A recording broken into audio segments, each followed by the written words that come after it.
আমাদের এখানে রঙের খরচ অনেক, বাইরের রঙ ব্যবহার করতে হয়। কেউ যদি বাইরে যায় কিংবা আমি নিজেও যদি সুযোগ পাই বন্ধুবান্ধব কারোর মাধ্যমে রঙ আনাবার চেষ্টা করতাম। ইভেন আমি রঙ এনে এনে জমাতাম এবং প্রত্যেকটা রঙের মুখে তখন আমরা অয়েল পেন্টিং বেশি করতাম। অ্যাক্রিলিক তখন আমাদের দেশে আমরা করিনি, তেল রঙের কাজ করেছি ক্যানভাসে কিংবা বোর্ডে করেছি বেশি তখন। তো বোর্ডটাও আমি কিন্তু নিজে তৈরি করতাম, কেন খরচ কমানোর জন্য। আমি কাউকে দিয়ে কখনোই করাতাম না, আমি ক্যানভাসটা পর্যন্ত নিজে তৈরি করতাম। স্ট্রেসটাও আমি নিজে করতাম, মেশিন বানিয়ে নিয়েছিলাম বিদেশে, দেখি ওরা পরে নিজে নিজে, আমিও সেভাবে চেষ্টা করতাম। একটা পর্যায়ে হয়তো বয়সের সাথে সাথে সেটা না পারাতে তখন হয়তো কাউকে বলি না, কিন্তু আমি কাউকে ধরতে দিতাম না এই জিনিসগুলি, একান্তই আমার হবে এরকম ছিলাম। তো সেই জায়গা থেকে আসলে খরচের কথা তো নিশ্চয়ই ভাবতাম, কম খরচে আমাকে করতে হবে। আমার লাগাম ছাড়া আমি বললেই আমাকে রঙ এনে দেবে না, কিংবা আমি পাইও না, এত দাম কে দেবে বাবার কাছে, চাইতে খারাপ লাগতো পয়সা। আমি 3-4টা চাকরিই করতাম স্টুডেন্ট লাইফে। আমি মানে একদম ফার্স্ট ইয়ার সেকেন্ড ইয়ার থেকেই কিন্তু আমি বাইরে কাজ করতাম, সেটা ইনকামের জন্যই করতাম। আমি ডক্টর কামাল হোসেনের প্রতি তখন অক্সফোর্ড ইউনিভার্সিটি প্রেসের ইংলিশ বইতে কাজ করতাম, তখন আমি বোধহয় ফার্স্ট ইয়ার শেষের দিকে। আবার কাজ করতাম, যদিও আমার স্যাররাই আমাকে পাঠিয়েছেন আসলে, যে তোমার ওনারা চাচ্ছেন তুমি ভালো করতে পারবে, তুমি করো। ড্রয়িং যেহেতু আমার নাকি ভালো ছিল, স্যাররা অনুভব করেছেন, দিয়েছেন, আমি করেছি। এবং আমি কিন্তু ইলাস্ট্রেশন তখন থেকে শাপলা শালুক পত্রিকায় আমি কিন্তু বহু আগে থেকে একদম স্টুডেন্ট লাইফ থেকে করতাম। টাইমস ম্যাগাজিনে করতাম, কভার ডিজাইন করতাম। মুক্তধারা, আদিল ব্রাদার্স, শিশু একাডেমিতে আমি ক্রনোলজিক্যালি ধীরে ধীরে মানে অভিজ্ঞতার সাথে সাথে আমি প্রচুর কাজ করেছি। এই জিনিসগুলো অবশ্য আমি কিছুটা চোখ খুলে দিয়েছি আমার ওনারা, কারণ আমি আমার শিক্ষকদের মধ্যে এগুলো করতে দেখতাম। এবং আমি খুবই ছোট তখন আমি কিন্তু আমার মামাকে লিখেছি হাসি এই ইলাস্ট্রেশনের কাজ করতে। একটা বইয়ের কথা আমার খুব মনে পড়ে, এটা হলো ছড়া ছড়া ছিল, ইখলাস উদ্দিন, হাসিম খান আর বোধহয় ছিলেন জামা খান, বইটা আমার কাছে আছে। এই 3 জনের সমন্বয়ে বইটা হয়েছে। তো সেই সময় হাসিম খানকে আমি দেখেছি প্রচুর ইলাস্ট্রেশন করেন। আমি ওনার বাড়িতে বেড়াতে এসেছিলাম, আমি 1-2-তে পড়তাম, 3-তে পড়তাম। আমি কিন্তু উনি কাজ করতেন, আমি পিছনে দাঁড়িয়ে দাঁড়িয়ে দিতাম। আমরা এখনো মনে আছে প্রথমে কিছু পিঠা দিয়েছিলাম, একটা মেয়ে ফিগার চুলগুলো উঠে যাচ্ছে, লাল শাড়ি পরে, বাচ্চা মেয়ে নিয়ে গেছে। আমার খুব ভালো লেগেছিল আর কি ওটা। তো ওই জিনিসগুলো আসলে খুব ছোট্ট বয়সে আমার ভেতরে কিছুটা মনে হয় ঢুকেছে, সেই থেকে আগ্রহটা অনেক বেশি দিনে দিনে তৈরি হয়েছে। আর বাণিজ্যিক যেটা মানে পয়সা করির ব্যাপারটা বললাম, আমি স্কলারশিপ পেতাম, সেটা দিয়ে অল্প টাকা, সেই সময় বোধ হয় খারাপ ছিল না, 35 টাকা করে পেতাম। এবং যেহেতু ওয়াটার কালারের চলটা তখন অনেক ছিল, করতাম, সেখানে ছবি টবি বিক্রিও হতো, কিছু কিছু শাহবাগে একটা জিরাদার গ্যালারি ছিল, সেখানে কিন্তু বিক্রি হতো আমাদের ছবি। ওই একটা গ্যালারিতেই আমি দিতাম, আমি আর কোথাও যেতাম না। হতো যেটুকু পয়সা পেতাম ছবি আঁকতাম। আবার যেহেতু পত্রিকা অফিসগুলিতে কাজ করতাম, আমি ওখান থেকে অনেক কিছু পয়সা পেতাম, সেটা ইনকাম করবার। শুধু শুধু যে আমি শুধু আঁকিয়ে হবো এটা তো নিজে করেছি তা না, এই যে হলো এটাও কিন্তু মানুষ দেখলো, জানলো, কাজ করালো পয়সা দিয়ে। তারপরে যখন আমাদের প্রদর্শনীগুলো হতো, আমি দেখতাম যে আমি ছবি যে গ্যালারিগুলোতে ছবি বিক্রি হতো, এই 30 টাকা, 40 টাকা, 50 টাকায় কিন্তু ছবি বিক্রি হতো। এবং অনেক সময় তখন কিন্তু স্বাধীনতার আগের কথা আমি বলছি, আমাদের দেশে মানুষ, সাধারণ মানুষ কিন্তু ছবি কেনার আগ্রহ খুব বেশি ছিল, খুব সীমিত লোকরাই। তখন আমি দেখলাম আমার একটা প্রদর্শনী হচ্ছিল ঠিক পাশ করার পর না, আমি ভারতে পড়াশোনা করলাম, মাস্টার্স ফেরার পর একটা প্রদর্শনী ষোলো এই চারুকলার গলিগালাতে হয়েছিল। সেখানে আমি দেখলাম যে রীতিমতো বার্গেনিং করে, অর্থাৎ দাম দর করে, এত দাম কেন হবে, এটা কেন এরকম হবে। আমার কাছে খুব খারাপও লাগতো যে এরকম কেন করে, খুবই কম দাম ছিল। তারপরে কিন্তু এই মানুষের কিন্তু ধীরে ধীরে আসলে স্বাধীনতা হওয়ার পরেই কিন্তু মানুষের ছবি আঁকার ক্ষেত্রগুলো তৈরিও যেমনি হয়েছে, বিক্রিও হয়েছে, অর্থাৎ পয়সা। আপনি প্রথম নারী শিক্ষক? আমি যখন মাস্টার ডিগ্রি অর্থাৎ MFA করে আসি বরোদা থেকে, টার্গেটই ছিল বড়দায় যাওয়া। আমরা আসলে তার আগে অবশ্য আমি একটা ইয়েতে স্বাধীনতার পর আসলে আমরা যেহেতু জানি যে আমাদের এখানে তখন মাস্টার্স নাই, চারুকলায় ছিল না, তো শান্তিনিকেতনে গেলেও আমি মাস্টার্স তখন সেখানেও নাই, বড়দাতেই ছিল এবং বড়দায় সুব্রমণিয়ামের আন্ডারে কাজ করবো এরকম একটা ইচ্ছা আগ্রহ থেকে আমি ওখানেই অ্যাপ্লাই করেছি এবং হয়েও গেছে, যার কারণে গেছি। তো ওইখানে আমি যে শিক্ষাটা পেয়েছি, যে আমি তো একেবারে একাডেমিক ধারায় কাজ করতাম এখানে থাকতে, ওইখানে গিয়ে সুব্রমণিয়াম আমাকে কিছুটা, আমি বলবো উনি আমাকে চোখ খুলে দিয়েছেন। উনি অনেক চর্চা করতে বলতেন, অনেক দেখতে বলতেন, ঘুরতে বলতেন, ঘুরতাম, আগেও ঘুরতাম, কিন্তু ওনার একটা গাইডেন্স আমি মানে আমার মনে হয়েছে আমার খুব কাজে দিয়েছে, যার কারণে পেন্সিলে প্রচুর কাজ আমি কিন্তু করেছি, কিন্তু ক্রিয়েটিভ ধারায়, নট একাডেমিক না। আর ওখান থেকে ফিরে আসার পর আমাদের, এবং এই যে মহিলা শিল্পী কিংবা মহিলা শিক্ষক আমাদের আগে যে কেউ ভর্তি হয়নি তা কিন্তু না। প্রথম বোধহয় বর্ষে এক সময় 70 মনে হয় 54-এ আমি শুনেছি যে 54 সম্ভবত 8জন মহিলা ভর্তি হয়েছিল। তাদের মধ্যে কেউ কেউ কাজ করেছেন, কেউ কেউ পুরোপুরি কাজ করেন নাই, অল্প কিছু সময় কাজ করেছেন, তারপরে দীর্ঘ সময় করেন নাই, হয়তো 65 বয়স পেরিয়ে গেছে ওনাদের, তারপরে হয়তো ওনারা একটু ধরেছেন, তারপরে আবার সেটাও কিন্তু খেয়ে হারিয়ে ফেলেছে। কিন্তু আমি দেখলাম যে আমরা যখন আমি ছাত্র অবস্থাতেই দেখতাম, এবং ব্যাচেলার্স যখন আমি পাস করি, আমারই শিক্ষক আমাকে বলেছিল যে এরকম মেয়েরা অনেক কাজ ভালো করে, কিছু করতে পারে, এই কথাটা বলেছে। তখন আমি আমার ওই স্যারকে বলছিলাম যে স্যার এইটা কি ঠিক? বলে হ্যাঁ। তখন আমি বললাম আচ্ছা ঠিক আছে, আমি দেখব, আপনি আমাকেও দেখবেন, এই কথাটা আমি বলেছিলাম। সেই স্যারের নাম হলো মাহমুদুল স্যার।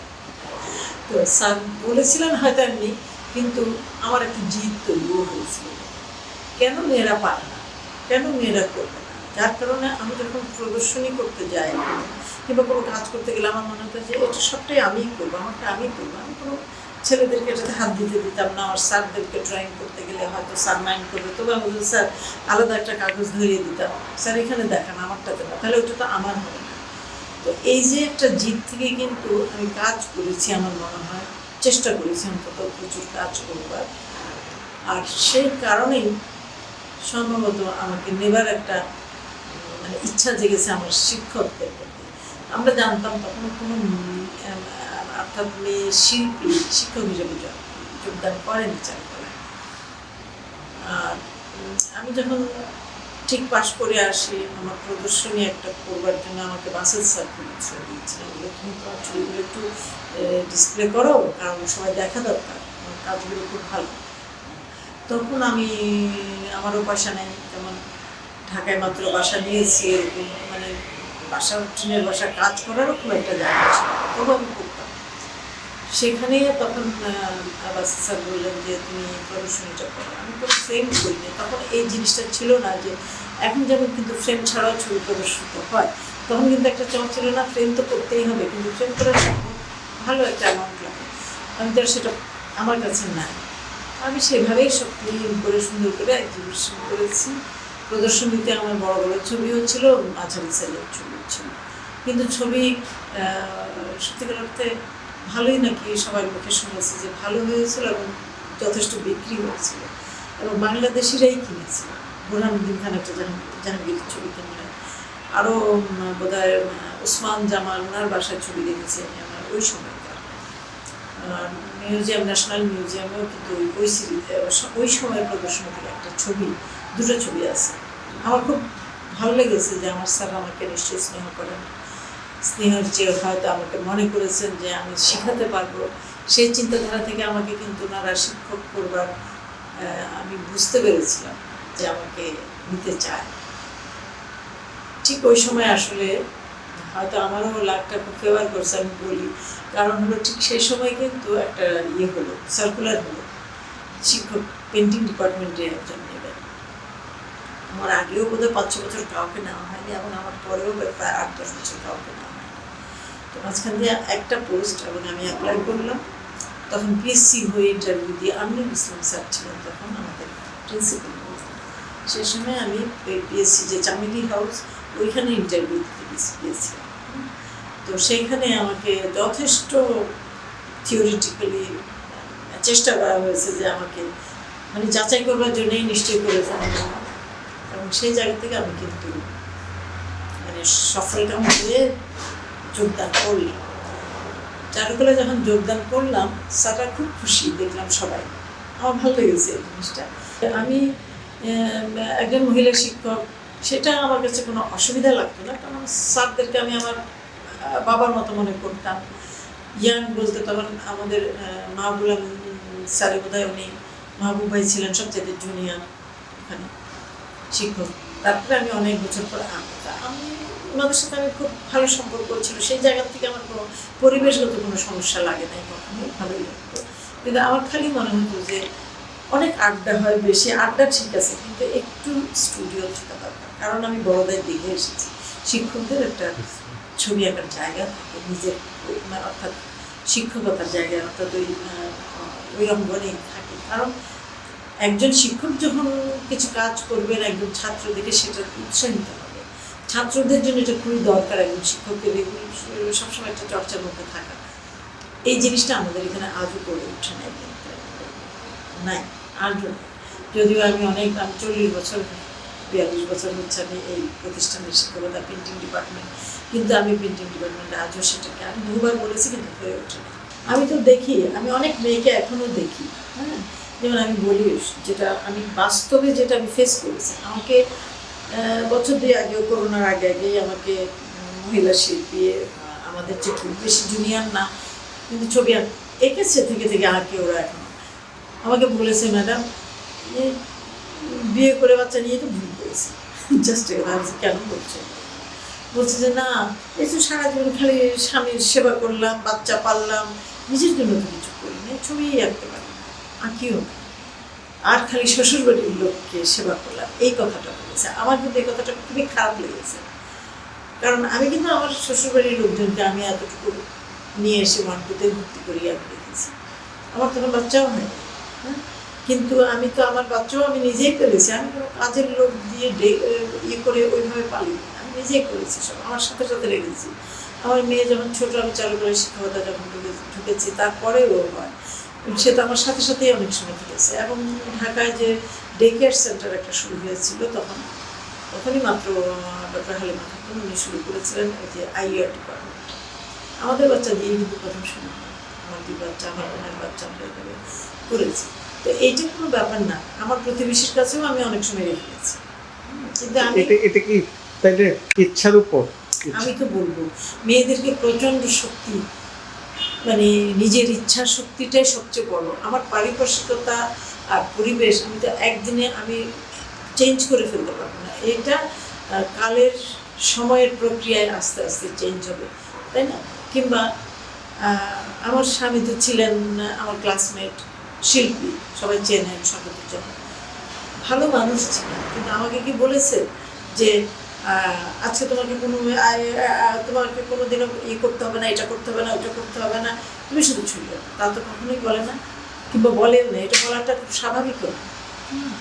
আমি মনে করতাম যে আমার সময় আমাকে এই করে নিতে হবে, সেও শিখবে, তারও তো বিচরণ আছে বিভিন্ন জায়গায়, সময়টা ভাগ হয়েছে, তাহলে চেষ্টা করা উচিত, এটা ঠিক। হাজব্যান্ড ওয়াইফ অর্থাৎ শিল্পী, আমি যদি শিল্পী হই আর যদি নন শিল্পীও হন হাজব্যান্ড, তাহলে দুজনে মিলে কিছুটা সমন্বয় করে যার যার জায়গাটাকে সঠিক রাখা, সে ক্রিয়েটিভিটির জায়গায় হোক আর নর্মাল জেনারেল লাইনেরও হোক, করা উচিত। এটা করলেই হয় কি, আমি ছোটোবেলা থেকে যা শিখেছি সেটাকে আমি আমার জায়গা থেকে সমাজকে দিতে পারবো, তাই না? আর শিল্পী হিসেবে তো একটা দায়বদ্ধতা তৈরি হয়ে যায়, তখন কিন্তু এটা আরও মনে হয়। আমি যখন ছাত্র অবস্থায় আমি বলি, সবাই নৌকার ছবি আঁকতো খুব বেশি আমাদের বাংলাদেশে, কিন্তু সবাই খুব নৌকার জাল, এই সদরঘাট, সোয়ারিঘাট, বাংলাদেশে যেহেতু চতুর্দিকে এগুলি একটা বিষয়বস্তু ছিল, এবং আমার মনে হয় সব শিল্পী করেছেন। আবুদ্দিন স্যার থেকে শুরু করে শফিউদ্দিন স্যার সবাই কিন্তু এসব নিয়ে কাজ করেছে, এখনও করে সবাই। সবই ঠিক আছে, কিন্তু আমার কেন যেন মনে হতো সবাই এরকম করে, আমি কেন এরকম করবো? আমি কিন্তু করতাম না। আমি কিন্তু স্টুডেন্টের খুব একটা নৌকার ছবি আঁকতাম আঁকতাম না, কিন্তু আমি গাছগাছালি নিয়ে ছবি আঁকতাম, পাখি নিয়ে ছবি আঁকতাম, কবুতর নিয়েও কিছু কাজ করেছি।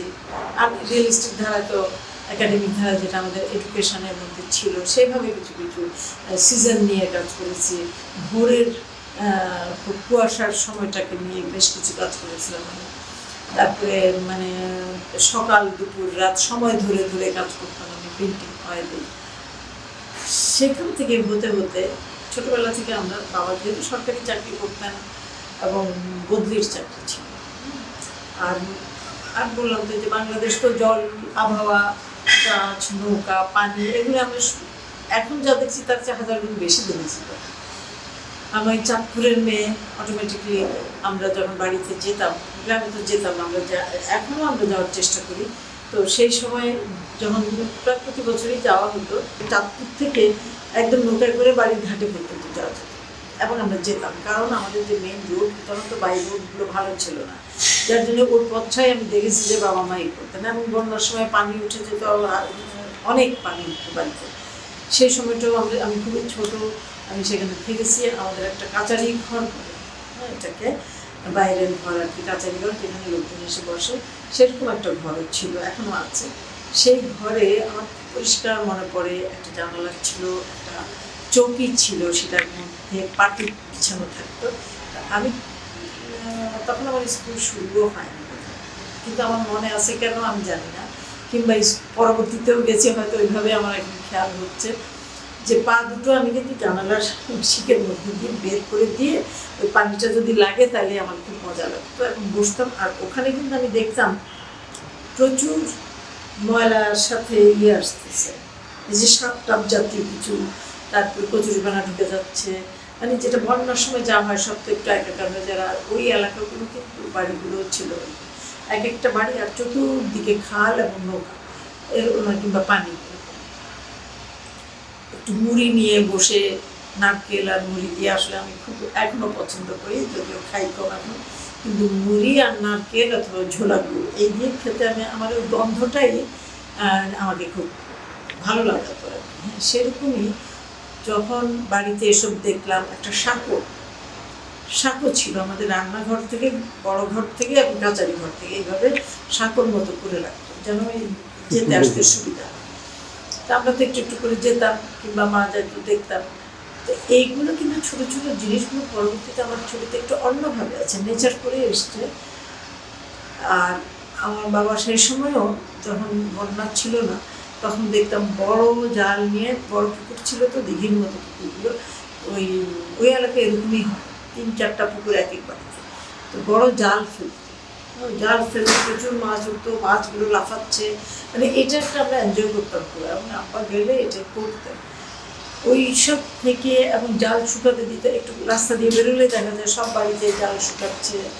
তারপরে আমরা যখন চিটাগং থেকে, আমি চিটাগং থেকে ঢাকায় আসতাম, আমার কুমিল্লা যাওয়া হতো, তারপরে রাজশাহীতে ট্রেনে, যদিও তারপরেও দুই পাশে যা দেখতাম সবই আমার কাছে মনে হচ্ছে, আজকে যে আমি যেই বিষয় নিয়ে বেশি কাজ করি, অর্থাৎ জাল, নৌকাটা আমি একটু সাজেস্টিভ ওয়েতে দেখাই সবসময়, কারণ আমার কাছে মনে হতো জালটাই হলো এই দেশের আসল রূপ, এটা আমার মনে হয়। কারণ জাল দিয়েই মাছ ধরে, আমাদের দেশের জাল আর বাইরের জালের কিন্তু তফাৎ, আমাদের একটা নিজস্বতা আছে, জালের বুননটাও একটা নিজস্বতা আছে, যদিও এখন অনেক পরিবর্তন তো হবে, হয়ে গেছে। তো ওইভাবেই জাল, মাছ, এই জিনিসগুলো আমার ছবিতে আমি কিন্তু অনেক লাইন আর ডট ইউজ করি। এই লাইনগুলো বেশি থাকতো এবং ডটটাও থাকতো, কিন্তু আমি পাস করার পর কিন্তু আমি কয়েকটা আমার সুযোগ এসেছিল, অস্ট্রেলিয়া গভর্নমেন্ট অ্যাওয়ার্ড পেয়েছিলাম, চায়নাতে আমাকে শিল্পকলা একাডেমি থেকে একটা অনার করে তখন এক্সচেঞ্জ প্রোগ্রাম ছিল, পাঠিয়েছিল। এই দুটো জায়গার ভ্রমণটা আসলে আমার ছবির মধ্যে আমার ক্রিয়েটিভ জায়গায় খুব মানে পরিবর্তন এনেছে, কাজের দিক দিয়ে, চিন্তার দিক দিয়ে। আমি আমার জাল কিন্তু ভুলিনি, কিন্তু ওদের ডটটা ওদের ট্রেডিশনাল থেকে কিন্তু আমার মধ্যে এসেছে। আমার মনে হয়েছে যে ওরা যেভাবে ইউজ করেছে আমি কিন্তু সেভাবে করি না। ওরা তো আমাদের ফোক যেভাবে ইউজ করেছে, ওদেরও ওইটা ফোক অ্যাবরিজিনাল আর্ট, সেভাবে ইউজ করেছি, একদম ডিজাইনিক ওয়েতে করেছি। কিন্তু আমি ডিজাইনিক ওয়ে থেকে বেরিয়ে এসে আমার ছবির সাথে সম্পৃক্ত রেখে নদীর পানিতে যখন আলো পড়ে কি বৃষ্টির ফোঁটা পড়ে সেটার সঙ্গে আমি কিন্তু মিলিয়ে আমার ডটটাকে ব্যবহার করেছি। এবং ডিজাইন অনেকটা কখনো ডিজাইন কখনো ন্যাচারাল, এবং সেখানে কালারের ভেরিয়েশনও আমি রেখেছি, অর্থাৎ টোনাল একটা ভেরিয়েশন, অর্থাৎ উঁচু নিচু ব্যাপারগুলোকে আনার জন্য। এই জিনিসগুলো আমি নিজে নিজে চিন্তা করেছি। এবং আমি বলি যে স্পেস, এই কাজগুলো করতে গেলে কিন্তু আমি কিন্তু ক্যানভাস ছেড়ে কাজ করি বেশ কিছু সময়। একসময় তো আমি একদম ক্যানভাসটা খুব পারফেকশন, আমি যেরকম চাই হালকা একটা রং কিংবা কীরকম কিংবা গধূলির রং যেভাবে আসবে আমি ওইভাবে প্রথমে ক্যানভাসটাকে তৈরি করি, করার পরেই আমি কিন্তু ছবিটা আঁকি। কারণ আমি ক্যানভাস ছেড়ে দিই, ওইটা আমার কিন্তু পার্ট অফ দ্য কী বলে ছবির অংশ হয়ে যায় ক্যানভাস তৈরিটাও। সেই কারণে আমি মানে যেটা চাইনিজ পেন্টিং, আমি বিশাল বিশাল পেন্টিং দেখেছি চাইনিজে, যেটাতে ওরা খুব অনেক জায়গা ছেড়ে দিয়ে কাজ করতো, অল্প কাজ করতো, ছোট্ট একটা মানুষ পুরোটা একদম সাদা ক্যানভাস। তো এই জিনিসগুলো আমাকে খুব মানে নাড়া দিয়েছে। তো ওই দুটোর সমন্বয় প্লাস আমার দেশের যে আবহাওয়া অর্থাৎ চাঁদ, এই 3-4টা জিনিস নিয়ে কিন্তু আমি আমার ছবিতে রেখেছি। আর হিউজ পরিমাণ আমি পারি নাই করতে সবসময়, আমার সবসময় মনে হতো এই জাল কাজ করতে গেলে এত ছোটো ছোটো কাজ করলে মোটেই আমি আরাম পাই না। আমার মনে হতো বিশাল বিশাল ছবি আঁকতে হবে, আঁকার দরকার, কিন্তু আমি করতে পারি নাই। আমার বাড়ি সবসময় আমরা মধ্যবিত্ত, আমারও তো বিশাল স্টুডিও কখনোই ছিল না। তো মোটামুটি আমি তখন 4 ফিট 5 ফিটের উপরে কিন্তু কোনো ছবি আঁকতে পারি না, কিন্তু আমার মনে হতো আমি ওয়াল জুড়ে ছবি আঁকবো। কারণ জালের যে বিশালতা, এটা কিন্তু এই অল্পই টানে ঠিক মনে হয় যেন পারা যায় এরকম মনে হয়। তো এবং জালের সাথে যে দেখবে আমার ছবিতে ফিগার কিন্তু খুব কম আসে। আমি কিন্তু জেলে বলতে যেটাকে বুঝাই সেইভাবে আমার কিন্তু কোনো ছবিতে জেলে না, সেখানে আছে মাছ, সেখানে আছে জেলে পরিবারের হয়তো সাজেস্টিভ হয়তো কোনো মেয়ে, তার মানে পথ শিশু হিসেবে আমি যাকে চিন্তা করতে পারি। আর অনেক সময় দেখেছি বিড়াল, কারণ বিড়াল মাছ আমরা গল্প শুনেছি ছোটোবেলা থেকে। আমরা যখন পড়াশোনা করতে যাই আমাদের ফোক এলিমেন্টসগুলোতে আমরা এগুলো পাই। গল্প অনেক গল্প বলতে গেলে আমরা কিন্তু লোকশিল্প লোককাহিনীতে এই জিনিসগুলি পাই। সেখান থেকে কালীঘাট পটেই আমরা দেখেছি মাছ আর বিড়াল নিয়ে যে কত সুন্দর সুন্দর ছবি, ওই জিনিসগুলো কিন্তু আমাকে কিছুটা নাড়া দিয়েছে। যেহেতু আমি ভারতে সুব্রমণিয়ামের আন্ডারে কাজটা করেছিলাম, আমি তখন পিএইচডি করলাম, পরবর্তীতে কন্টেম্পোরারি চট্টগ্রাম জয়ন্তদার আন্ডারে। তো আমি চাইতাম আমার দেশের এলিমেন্টসগুলো বাইরের দেশের মানুষ জানুক, চিনুক, আর আমি আমার শিকড়টাকে যেন ভুলে না যাই। এটাও আমার একেবারে বরাবরই ইচ্ছা ছিল যে আমি আমার শিকড়টা আগে চিনতে হবে, আগে আমার দেশ, তারপরে আমি অন্য সব কিছু নিব। যদিও আমি বলি শিল্প তো আন্তর্জাতিক ভাষা, হ্যাঁ অবশ্যই তাই, কিন্তু আমার শিকড়টাকে ভুললে তো হবে না। সেইভাবেই আমি কিন্তু ফোকটাকে ধরে রেখেছি, এবং যার জন্য আমার পড়াশোনারও প্রয়োজন আছে, আমাকে জানতে হবে। ওটা করতে গিয়ে আমাকে আধুনিক চর্চায়, শিল্প চর্চায় যখন পিএইচডি করবার জন্যে আমি একটি স্কলারশিপ পেলাম।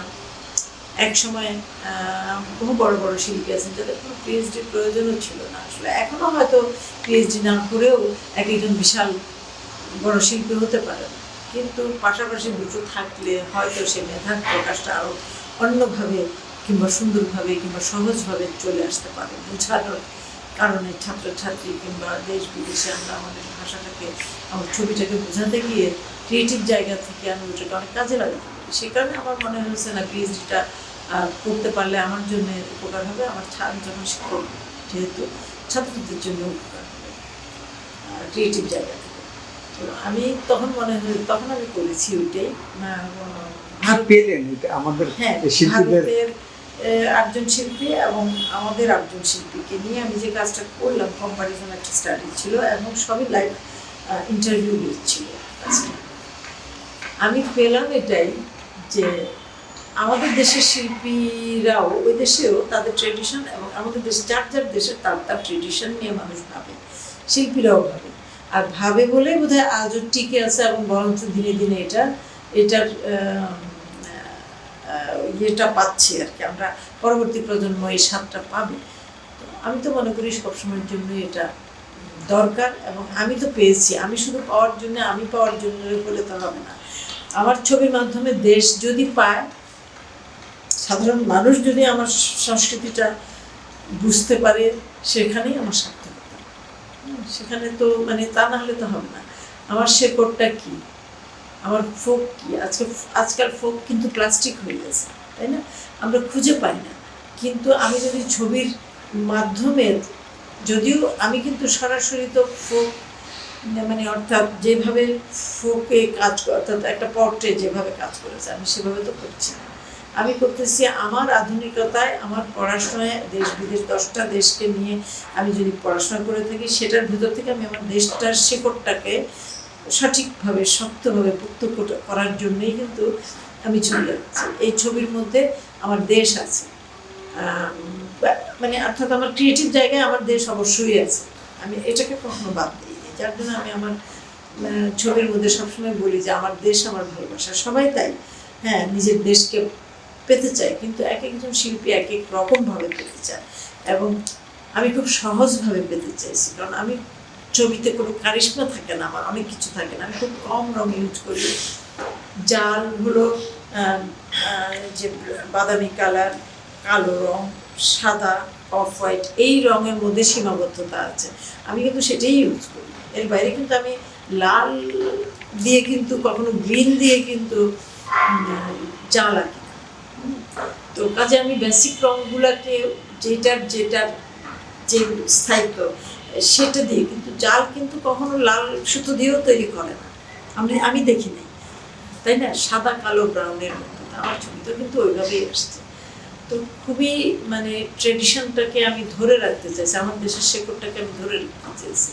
আর আরেকটা জিনিস আমি খুবই করি যে আমি খুব ডিটেলে তো যাই না, একটা রঙের মধ্যে দিয়ে, সীমিত রঙের মধ্যে দিয়ে ফোক শিল্পীর যে নির্যাস কি সেটা পেতে চাই, যে রসটা কি, সেখানকার মূল রসটা, মূল কি কথা বলতে চায়, সেটাকে নিয়ে আমি আমার ছবিতে প্রেজেন্ট করি। সেটাই আমি পেয়েছি। আমি মনে করি যে এটা দিয়ে কিন্তু অনেক দূর আগানো যায়।